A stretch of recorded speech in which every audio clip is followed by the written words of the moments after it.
बोले जय हरीब बाबा।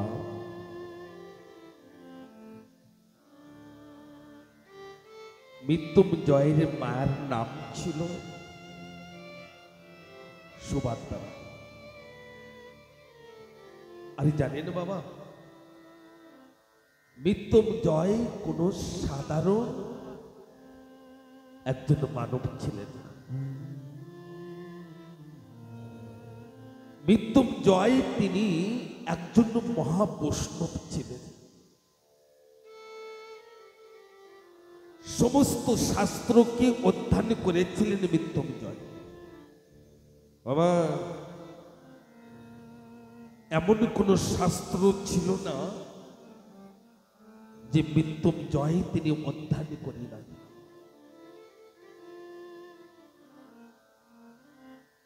মৃত্যুঞ্জয়ের বোনের নাম ছিল জনকী দেবী।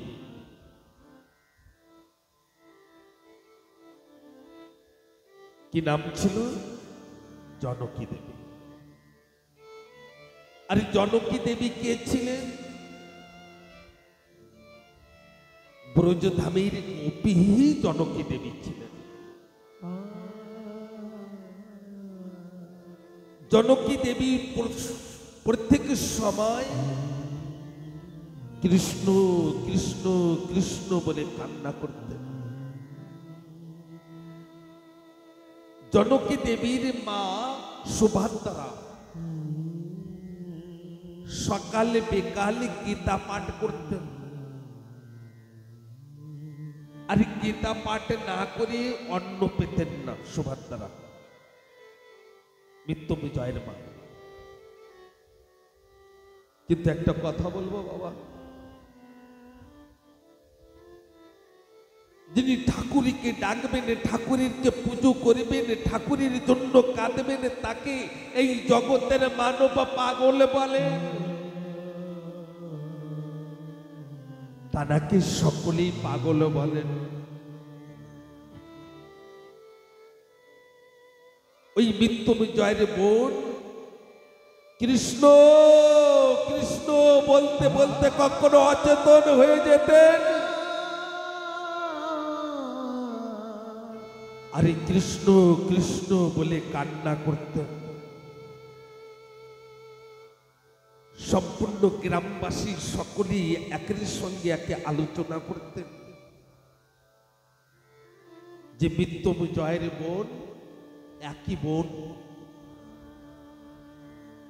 জনকী দেবী পাগলিনী হয়েছে।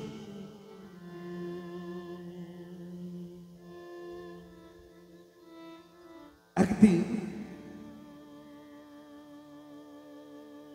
শ্রাবণ মাস চলছে, মৃদুল বাতাস চলছে। মৃত্যুঞ্জয়ের বোন জনকী দেবী তিন রঙের ফুল দিয়ে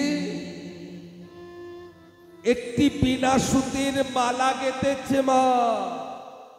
তাতে কোনো সুতো নয়, বিনা সুতির মালা গেঁথে হাতে করে নিয়ে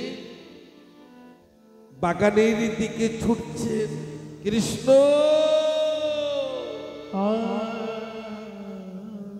কৃষ্ণ কৃষ্ণ বলে বাগানের দিকে ছুটছে। মৃত্যুঞ্জয়ের মা, গর্ভধারিণী মা সুভদ্রা, তিনি বলছেন, মৃত্যুঞ্জয়, আমি শুনেছি উড়াখান্তি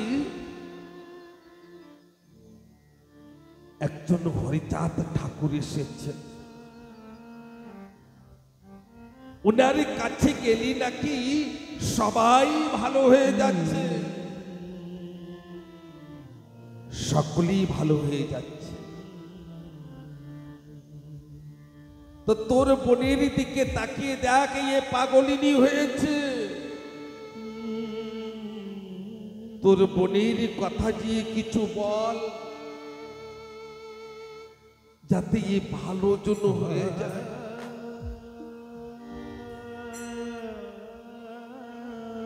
মৃত্যুঞ্জয় তিনি বলছেন আমি ওই সব ঠাকুর আদি কিছুই মানি না। কোথার ঠাকুর, কোথার হরি? এক ঠাকুর এক আমার কৃষ্ণ বিনয়ী জগতে আর কেউ নাই। মৃত্যুঞ্জয়েরই ভিতরে বড় অহংকারী ছিল মা, নিজেকে নিজে বড় জ্ঞানী চিন্তন করতেন। আর এ কথা চিন্তন করতেন আমার মতন জ্ঞানী কেউ নাই, আমার মতন বড় ভক্ত কেউ নাই। মৃত্যুঞ্জয়ের মা তিনি বলছেন মৃত্যুরে, এ মৃত্যুঞ্জয়, আমার মনে বলছে তুই যদি একবারই হরিচাঁদ ঠাকুরের কাছে যাস তাহলে তোর মন ভালো হয়ে যাবে। একবারে যে দেখ না, সবাই ভালো হয়ে যাচ্ছে। দেখ না এই বাগানে কানাচি এখানে ওখানে পড়ে থাকে, তোর বোন পাগল পাগল হয়েছে। আরে মৃত্যু তাকিয়ে দেখছেন, ওরে বোন তিন রঙের ফুল দিয়ে বিনা সুতির মালা গেঁথে হাতে ধরে দাঁড়িয়ে দাঁড়িয়ে কৃষ্ণ কৃষ্ণ বলে কাঁদছে। মৃত্যু মনে মনে চিন্তন করছেন এই বাস্তবিকে পাগলিনী হয়েছে, পাগল হয়েছে। তাই মা বলছে মায়ের কথা রাখি, রক্ষা করি। মৃত্যু এক পায়ে দুই পায়ে ঠাকুরের বাড়িতে প্রবেশ করেছে।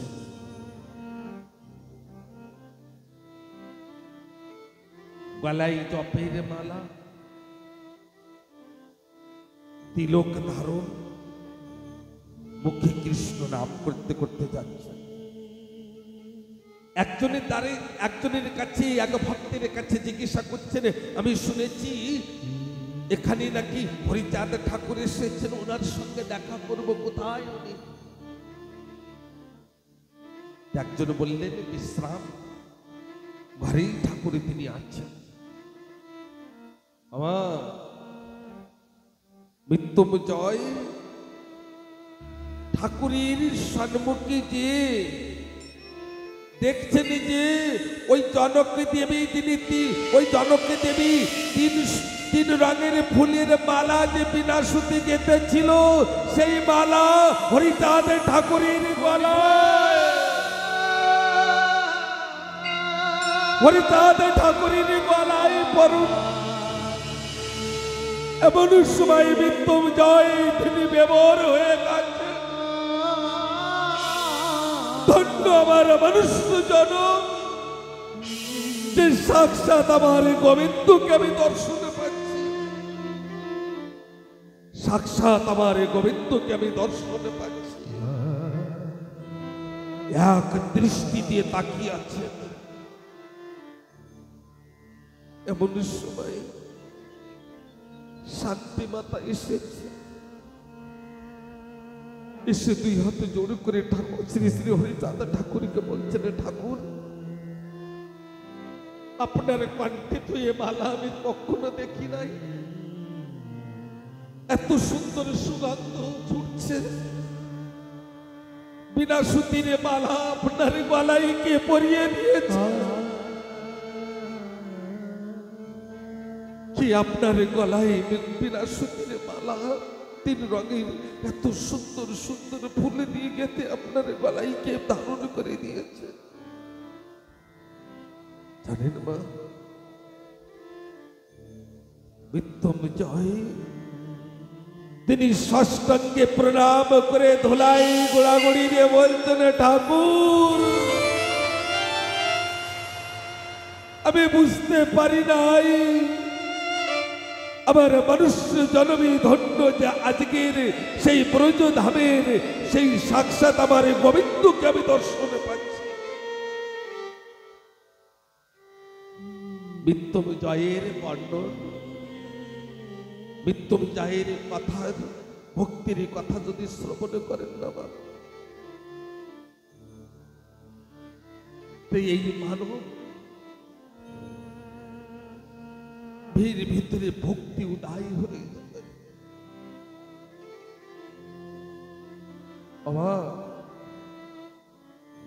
আমরা তো মানুষ জন্মগ্রহণ করেছি, আমাদের যেমন পদে পদে আমাদের প্রমাণ দিতে হয়, তার থেকে বেশি আমার ঠাকুরকে দিতে হয়েছে এই ধরা দামে, তার থেকে বেশি দিতে হয়েছে।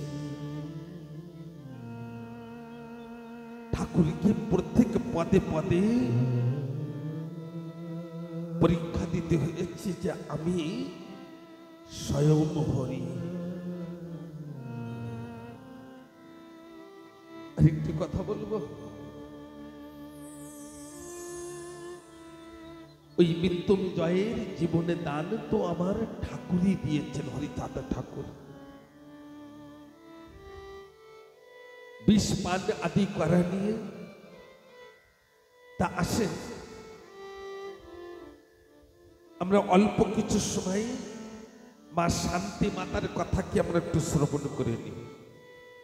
দুই হাত উঁচু করে বলতে ভাই জয় হরি বল, জয় হরি বল, হরি বল। আমার এত দুষ্করে উঠাচ্ছেন কেন? এই কাকে কি কিছু চেপে ধরেছেন? যখন আমার ঠাকুরের সম্মুখে আসবেন না, প্রাণ খুলে দুই হাত উঁচু করে বলবেন ঠাকুর আমার বলতে কিছুই নাই, সবই তোমার। আর যখন প্রাণ খুলে তন মান শরীর সংসারের সব আমার ঠাকুরের চরণে সমর্পিত করবেন না। আরেকটি গোপনে কথা বলবো, এ কথাকে কাউকে বলবেন না। ভক্তির বোঝা তো ভগবানই বল। তো যদি ভক্তের বোঝা ভগবান বন বাবা, তা আমরা বৃথা কষ্ট কেন করি?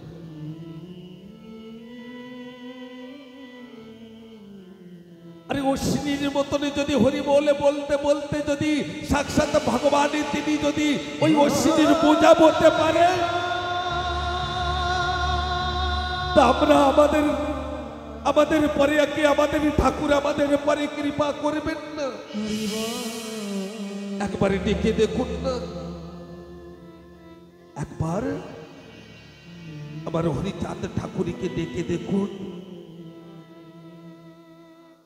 আসেন লক্ষ্মীর বিষয়ে একটু আলোচনা করে নি, তারপরে অশ্বিনীর কথার ভিতরে আমরা প্রবেশ করে যাব। হে ঠাকুর ভক্তগণ,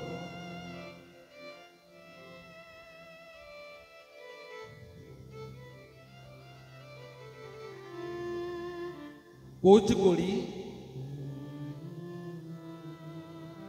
জিকাবাড়ি বাংলাদেশ, লোচন প্রামাণিকের ঘরে সাক্ষাৎ নারায়ণী এসেছিলেন। নারায়ণী মানে কি? নারায়ণী মানে সাক্ষাৎ লক্ষ্মী, মানে নারায়ণীর স্ত্রী। অনেকে নারায়ণী বলেন, সাক্ষাৎ লক্ষ্মী দেবী এসেছিলেন। আর শোনেন, লোচন প্রামাণিকের বাড়িতে 1227 সালে শ্রী শ্রী হরিচাঁদ ঠাকুরের জন্মগ্রহণ করার পরে 9 বছর পরে জগৎ লক্ষ্মী শান্তি মাতা তিনি ধরাধামে এসেছিলেন। আর কি বারে তিনি এসেছিলেন? কি বারে তিনি এসেছিলেন কে কে জানেন? একটু হাত উঁচু করে বলেন। শান্তি মাতার জন্ম কি বারে হয়েছিল কে জানেন? হাত উঁচু করে বলেন। কি বারে? বৃহস্পতিবার হাত উঁচু করে বলেন বৃহস্পতিবার। দেখেন এক মাই উঁচু করেছেন, বৃহস্পতিবারের দিন। আর সেই দিনই লক্ষ্মী পূজা ছিল। সেই দিন লক্ষ্মী পূজা ছিল, পূর্ণিমা লক্ষ্মী পূজার দিন, বৃহস্পতিবার। বাবা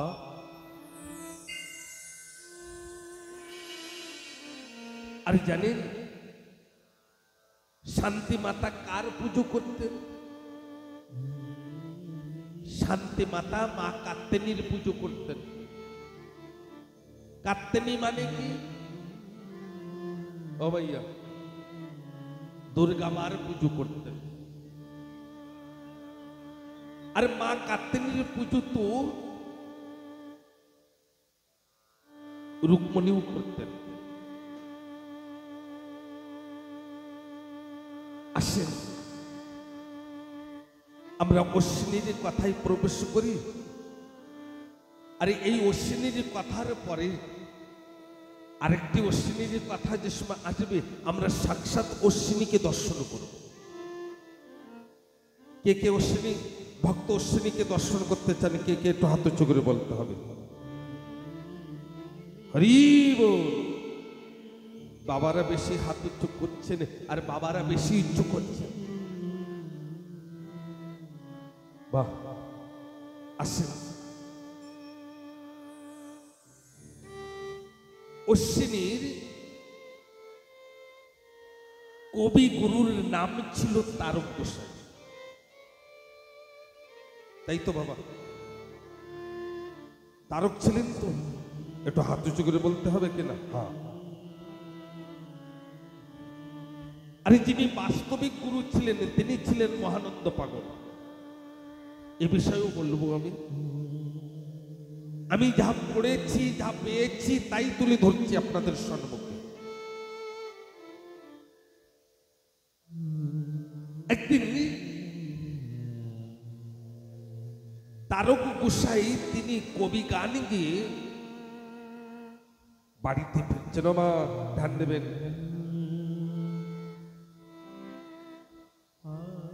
আর যে সময় কবি গান গিয়ে বাড়িতে ফিরছেন, তা চিন্তন করছেন রাস্তায় তো অশ্বিনীর বাড়ি বাঁধে, আমি অশ্বিনীর বাড়ির দিকে হয়ে যাই। আবার অশ্বিনী তিনি বারান্দায় বসে তিনি জানতে পারছেন যে আজকের আমার গুরু তারক গোসাই আসছে।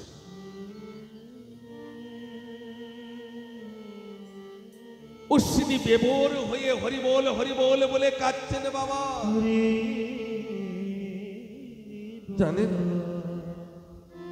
বাড়িতে গুরু আসলে গুরুকে সেবা করাতে হয়। আর যদি বাড়িতে গুরু আসে আর গুরুকে যদি সেবা না করাতে পারি, মানব জন্মে বৃথা হয়ে যাবে, বৃথা চলে যাবে। কিন্তু অশ্বিনীর বাড়িতে এক মুষ্ট অন্ন নাই, বেবর হয়ে কাঁদছে। অশ্বিনী কান্না দেখে মালঞ্চ দেবী তিনি দুই হাতে জোড় করে বলছেন, আপনি কাঁদছেন কেন? আপনি কেন কাঁদছেন?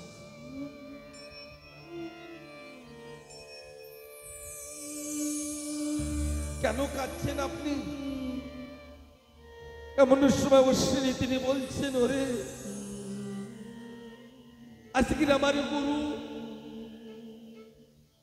তিনি আমাদের বাড়িতে প্রবেশ করছেন, কিন্তু বাড়িতে তো কিছুই নাই। আমি কি দিয়ে গুরু সেবা করব? আমি কি দিয়ে গুরু সেবা করব? এমন সময় গুরুদেব তারক গোসাই প্রবেশ করেছেন দল বলে নিয়ে।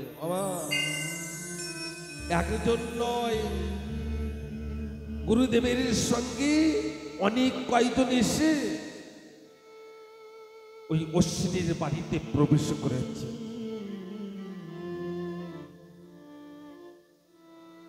গুরুদেবকে প্রণাম করে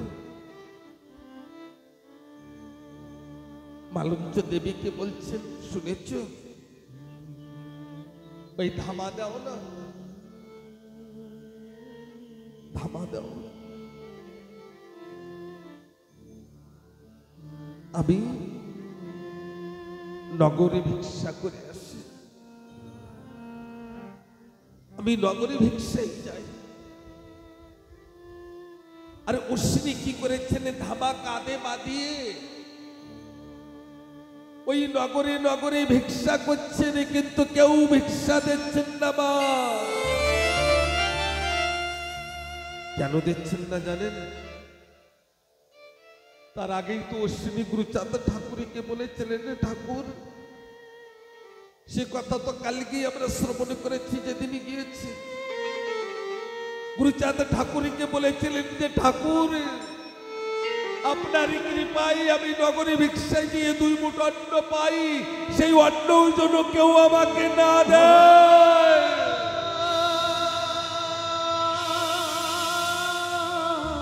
এই জন্য কেউ নগরে ভিক্ষায় ওই ভিক্ষা দিচ্ছেন না। আবার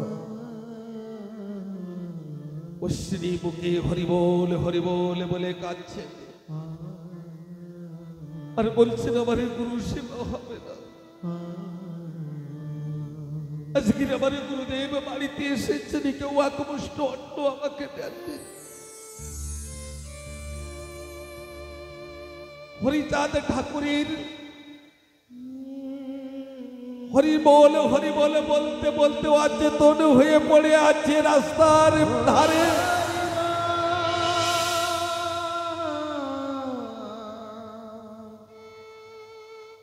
অনেকে অনেক ভাবে বর্ণনা করেছেন। কেউ বলছে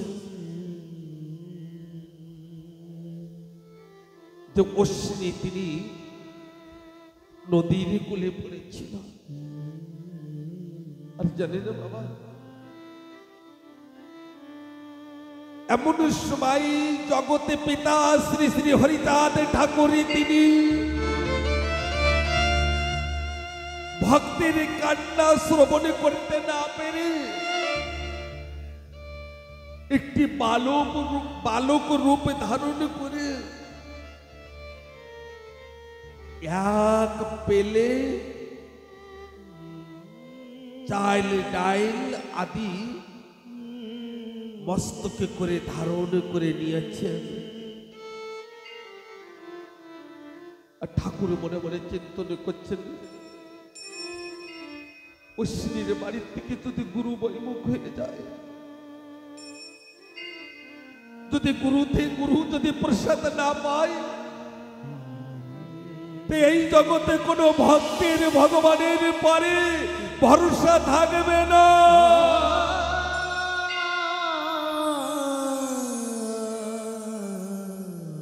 আজকের ঠাকুরে তিনি স্বয়ং মস্তকে এক বড় একটি পেলে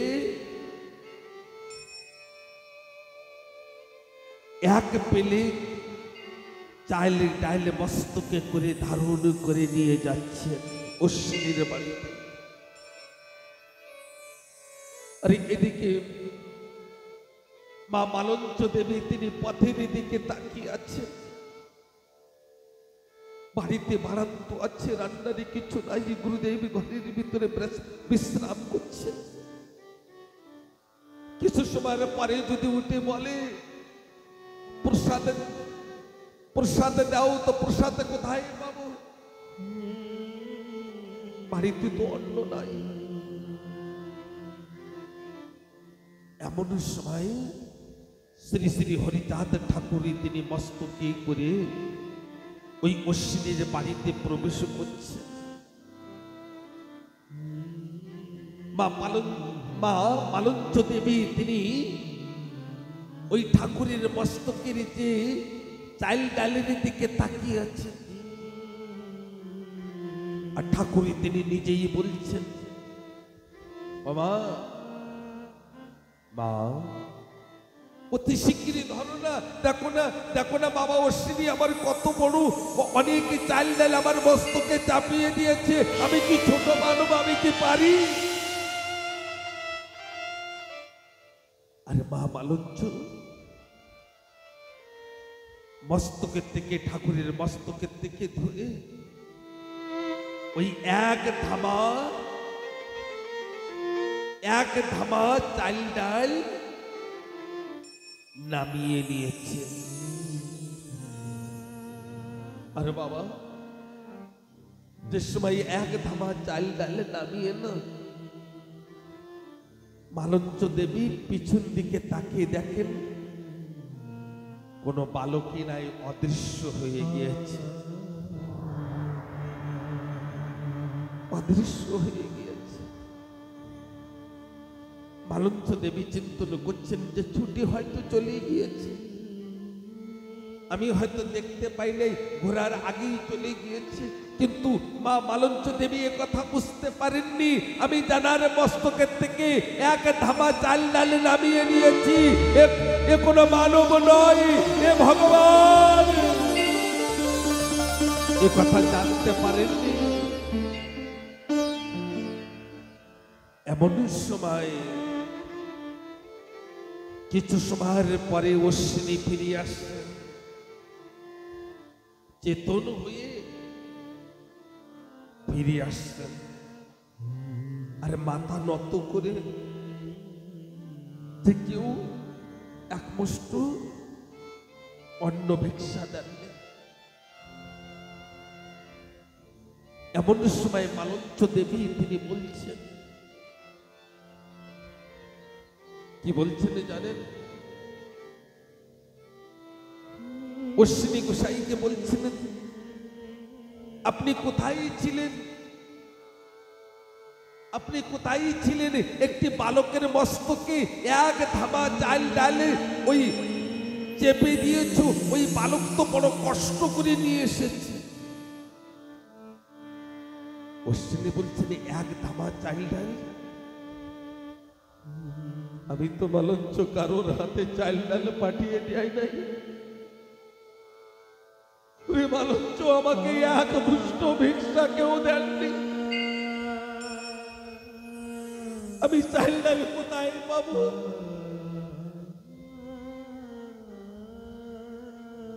অশ্বিনী তিনি বলছেন, কোথায় দাঁড়িয়েছিলেন? সেই বালক কোথায় দাঁড়িয়ে চাল ডাল দিয়েছে? মালঞ্চ আমি সারা জনম হরি বল বলতে বলতে জীবনে কাটিয়ে দিয়েছি, কিন্তু আমার হরিচাঁদ ঠাকুরকে দর্শনে পাই নাই। ধন্য তোমার মানব জনমে আমার হরিচাঁদ ঠাকুরকে তুমি দর্শনে পেয়েছ। মালঞ্চ কোথায় দাঁড়িয়েছিলেন আমার ঠাকুর? কোথায় আমার ঠাকুরে দাঁড়িয়েছিলেন? মালঞ্চ দেবী বলছেন, এখানে দাঁড়িয়ে দাঁড়িয়েছে। এমন সময় অশ্বিনী ধুলাই গোড়াগুড়ি দেখছেন আর বলছেন, মালঞ্চ ওরে ধুলাই গোড়াগুড়ি দাও, এখানে আমার হরিচাঁদ ঠাকুরের চরণে ধুলি আছে, চরণে ধুলি আছে। আরে দুইজনে চরণ ওই উঠানে দোলায় গোড়াগড়ি দেখছেন। ঘরের ভিতরের থেকে তারক গোসাইর সঙ্গে শিষ্যগণে তান্না দেখতে পাচ্ছে যে অশ্বিনী আর মালঞ্চ দোলায় গোড়াগড়ি দেখছে। আর এদিকে তারক গোসাই বলছেন, চল আজকের অশ্বিনীর বাড়িতে আমার হরিচাঁদ ঠাকুর এসেছিলেন, আমার ভগবান এসেছিলেন। তোরা সবাই ধুলাই গুড়াগুড়ি দে, আরে হরি বল বল হরি বল, তোরা সবাই হরি বল বল। হরি নাম ভিনু এই জীবের আর কোনো গতি নাই, আর কোনো গতি নাই, আর কোনো গতি নাই।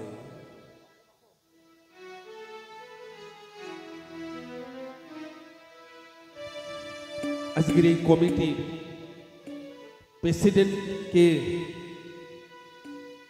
কমিটির প্রেসিডেন্ট আছে নাকি? দাঁড়িয়ে যাও। প্রেসিডেন্ট কে? উনি প্রেসিডেন্ট। আপনি আসেন ভিতরে। আমার কুল্লুকে ধরেছেন, কুল্লুকে ধরেছেন, হাত উঁচু করুন। এই সামনে আসুন বাবা, একটু সামনে যান। আর মেন ঘাটে কে নিয়েছেন? একটু পিছনে সরেন। মেন ঘাটে কে নিয়েছেন? আসেন।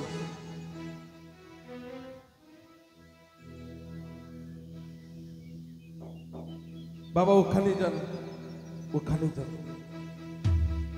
হ্যাঁ বাবা, অশ্বিনী আর অশ্বিনীর স্ত্রী কি করছেন?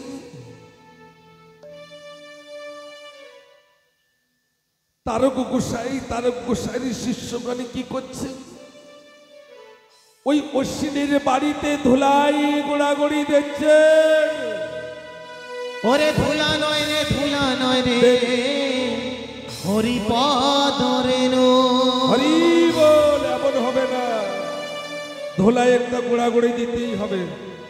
আপনি দিলে সম্পূর্ণ গ্রামবাসীর হয়ে যাবে।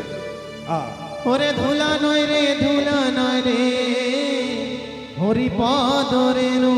হরি এই ধুলা বাঞ্ছা করে হরি ভক্ত গুরু। আর যদি কেউ দিতে চান দিতে পারেন। অঙ্গে মাখো মাখো রে।